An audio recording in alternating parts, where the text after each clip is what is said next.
This channel does not promote any violent, harmful, or illegal activities. All content provided by this channel is meant for an educational purpose only.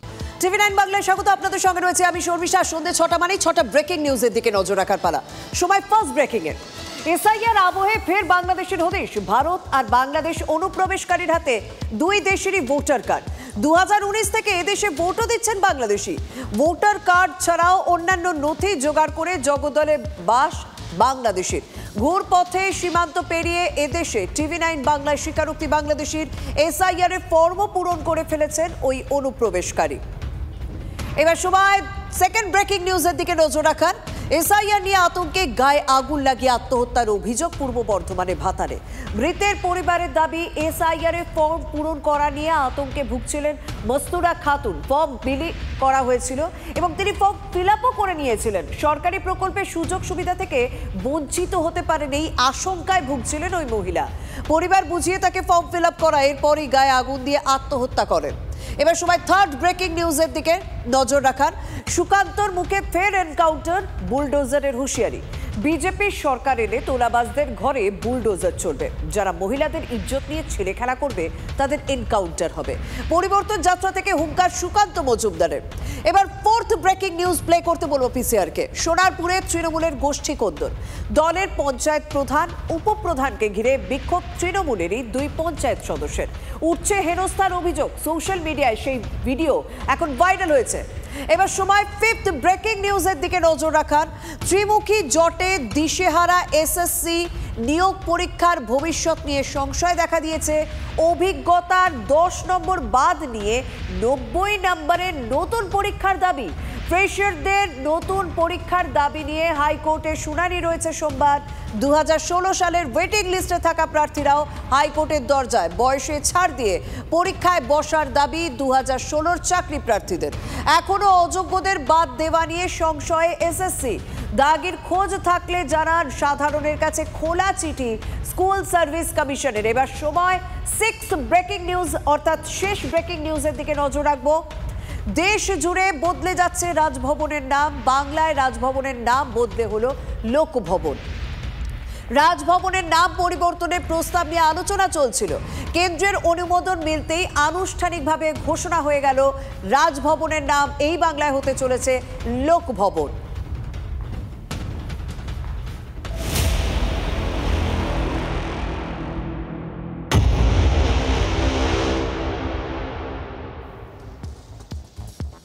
R SIR আবহে আমরা কি জানি, নির্বাচন কমিশনের special 13 রাজ্যে এসেছে। তারা মিটিংও করে নিয়েছে এবং প্রত্যেকের দায়িত্বে এক একটা জেলাও পড়ে গিয়েছে।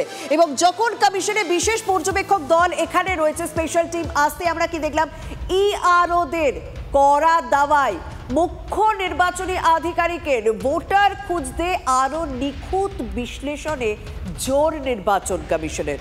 ভোটার তালিকা নির্ভুল এবং স্বচ্ছ করার উপরে জোর দেওয়া হচ্ছে, যেটা এসআইআর এর মূল কাজ।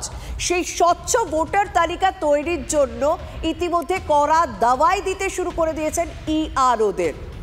ভোটার তালিকা নির্ভুল এবং স্বচ্ছ করতে হবে। তালিকায় কোনো মৃত ভোটার যেন না থাকে সেটা নিশ্চিত করতে হবে ইআরওদের। অর্থাৎ ভোটার তালিকা স্বচ্ছ করার জন্য আর ঠিক কি কি বার্তা দেওয়া হয়েছে নির্বাচন কমিশনের পক্ষ থেকে জানাবেন আমার সহকর্মী শ্রাবন্তী আমার সঙ্গে রয়েছে। শ্রাবন্তী, গতকালই জিনিস পরিষ্কার হয়ে গেছিল যে শুধুমাত্র বিএলও নয়, ইআরওদের উপরেও এবার নজরদারি করবে কমিশন। এবং সেই অনুযায়ী ইআরওদের সঙ্গে আজকের এই স্পেশাল অবজারভার সহ যারা এই রোল রিভাইজার রয়েছেন তারা পর্যন্ত এসে বৈঠক করেছেন এবং স্পষ্ট করে নির্দেশ দেওয়া হয়েছে যে মৃত ভোটার খুঁজতে আরো নিখুঁতভাবে বিশ্লেষণ করা দরকার রয়েছে। একই সঙ্গে ভোটার তালিকা যাতে নির্ভুল এবং স্বচ্ছ থাকে সেটা দেখতে হবে গুরু দায়িত্ব নিয়ে। প্রত্যেকটি বিধানসভার ইআরও যারা থাকবেন তাদেরকে একটা সার্টিফিকেট দিতে হবে বিধানসভার খসড়া তালিকায়, যাতে কোনো মৃত ভোটারের নাম নেই, যাদের নাম রয়েছে তারাই মৃত, এরকম একটা শেষ পর্যন্ত ডিফাইন করতে হবে এই ইআরওকে। এবং মৃত ভোটার নিয়ে যাতে আর কোনো রকম রাজনৈতিক ভাবে কোনো প্রতিক্রিয়া না আসে, কারণ প্রত্যেক বাড়ি দেখা যায় অর্থাৎ অবৈধভাবে যাদের কারোর নাম এই ভোটার তালিকায় না থাকে এটা তো অবশ্যই রয়েছে, তার উপর বিশেষ করে জোর দেওয়া হচ্ছে মৃত ভোটারের নাম যেন এই এসআইআর এর পর যে তালিকা হতে চলেছে সেই তালিকায় না থাকে, সেটাই জোর দিচ্ছে নির্বাচন কমিশন। আমার সঙ্গে রয়েছেন এই মুহূর্তে বিজেপি নেতা জগন্নাথ চট্টোপাধ্যায়। জগন্নাথ দা, আপনারা এই বিষয়টাকে কিভাবে দেখবেন? শুধুমাত্র অবৈধ নয়, মৃত ভোটারের নামও থাকবে না, আর কি একেবারে নির্ভুল তার উপর জোর দেওয়া, যেটাই মূলত প্রধান কাজ এসআইআর এর। এসআইআর তো মূল উদ্দেশ্য ছিল সেটাই, কিন্তু এসআইআর প্রক্রিয়ায় ফর্ম সংগ্রহ করা পর্যন্ত প্রক্রিয়াটি ঠিকমতো চলছিল। যে মুহূর্তে বিএলওদের কাছে এনুমারেশন ফর্ম জমা পড়লো, সঙ্গে সঙ্গে এই যে তৃণমূলী তন্ত্র তারা ঝাঁপিয়ে পড়লো। এই তৃণমূলী তন্ত্রের মধ্যে তাদের একটি উপদেষ্টা সংস্থা আছে এবং নিচের স্তরের সরকারি কর্মচারীদের একাংশ আছে, যাদের অধিকাংশ সঠিকভাবে কাজ করতে চাইলেও ভয়ে তাদেরকে শেষ পর্যন্ত বাধ্য করা হলো ভুল এনুমারেশন ফর্ম লিঙ্কিং করার জন্য। এএসডি অর্থাৎ অ্যাবসেন্টি শিফটেড ডেড ভোটারের ক্ষেত্রে যে রেজিস্টার তারা মেনটেন করছিল বিএলওরা, সেই রেজিস্টার থেকেও ডেড বললে চিহ্নিত করে দেওয়ার মধ্যে থেকে অনেকের এনুমারেশন ফর্ম ফিল আপ হলো। এই বিষয়টি আমাদের সামনে আসার পরেতেই আমরা নির্বাচন কমিশনের কাছে বলেছিলাম, কারণ ভোটার লিস্টের দায়িত্ব নির্বাচন কমিশনের। এই কাজ এসআইআর যখন চলছে নির্বাচন কমিশনকেই করতে হবে, এই কাজ নির্বাচন কমিশনকে করতে হবে বলেই সে কারণে ইআরওদের নির্দেশ দেওয়া হচ্ছে। আপাতত আপনাকে ধন্যবাদ। আমার সঙ্গে রয়েছেন তৃণমূল কংগ্রেস নেতা অরূপ চক্রবর্তী। আপনি শুনেন জগন্নাথ চট্টোপাধ্যায় তিনি স্পেসিফিক অভিযোগ করছেন, যখন এসআইআর এর প্রধান কাজই হচ্ছে নির্ভুল তালিকা করা, যখনই সে কাজ শুরু হলো তখনই তৃণমূলের পক্ষ থেকে মৃত ভোটারদের নাম যাতে বাদ না যায় সেই কারণে কোথাও একটা জোর দেওয়া হচ্ছিল বিএলওদের। সেই কারণে নির্বাচন কমিশনের পক্ষ থেকে ইআরওদের নির্দেশ দেওয়া প্রয়োজনীয়তা হয়েছে বলে বিজেপি অভিযোগ করছে, তাদের দাবি। কি বলবেন আপনি? বিজেপির ভোট চুরির খুব পরিচিত কৌশল হচ্ছে জীবিত ভোটারকে মৃত বলে বাদ দিয়ে দেওয়া। যেই প্র্যাকটিস আমরা বিহারে দেখেছি, বিহারে যারা জীবিত মানুষ তাদের নাম ডেড বলে বাদ দিয়ে দিয়েছিল বিহারের এসআইআর। সেই জীবিত লোকগুলো তারা বিরোধী দলের নেতাদের কাছে গেছিলেন, তারা সুপ্রিম কোর্টে গেছেন, তারা নির্বাচন কমিশনে গিয়ে ডেপুটেশন দিয়ে বলেছেন যে আমরা তো বেঁচে রয়েছি, কিন্তু আপনারা বলে দিয়েছেন আমরা মরে গেছি, তাহলে আমাদের ডেথ সার্টিফিকেট দিয়ে দিন।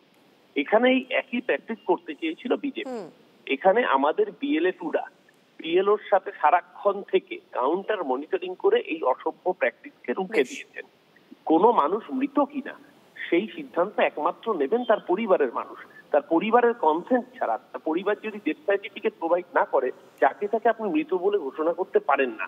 এই প্র্যাকটিসটা বিহারে করে সফল হয়েছিল বিজেপি। ওরা ভেবেছিল একইভাবে বাংলায়ও ভোট চুরি করবে, কিন্তু বাংলার মানুষ, বাংলার তৃণমূলের কর্মীরা, বিএলএরা ওদের ভোট চুরি রুখে দিয়েছে, তাই এত গাত্রদাহ। একদম, অনেক ধন্যবাদ। আমরা কথা বললাম অরূপ চক্রবর্তীর সঙ্গে। অর্থাৎ রাজ্যের বিভিন্ন প্রান্ত থেকে যে অভিযোগ আসছিল যে মৃত ভোটারদের নিয়ে রাজনীতি হচ্ছে, যেমন বিজেপি অভিযোগ করছে যে তৃণমূলের পক্ষ থেকে তৃণমূলের বিএলএরা কোথাও বিএলওদের উপর চাপ দিচ্ছিল যাতে মৃত ভোটারদের নাম বাদ না দেওয়া হয়। সেক্ষেত্রে ভুলভাল পদ্ধতিতে কোথাও একটা এনুমারেশন ফর্ম তাদের নামে লিঙ্ক করে দেওয়ার চেষ্টা হচ্ছে। যদিও তৃণমূল পাল্টা অভিযোগ করছেন যে বিজেপির কাজ হচ্ছে জীবিতদের মৃত বানিয়ে দেওয়া। এই রাজনীতিটা বন্ধ করতেই কমিশনে করা দেওয়া ইআরওকে, যাতে একজন মৃত ভোটারের নাম না থাকে এসআইআর এর তালিকায়।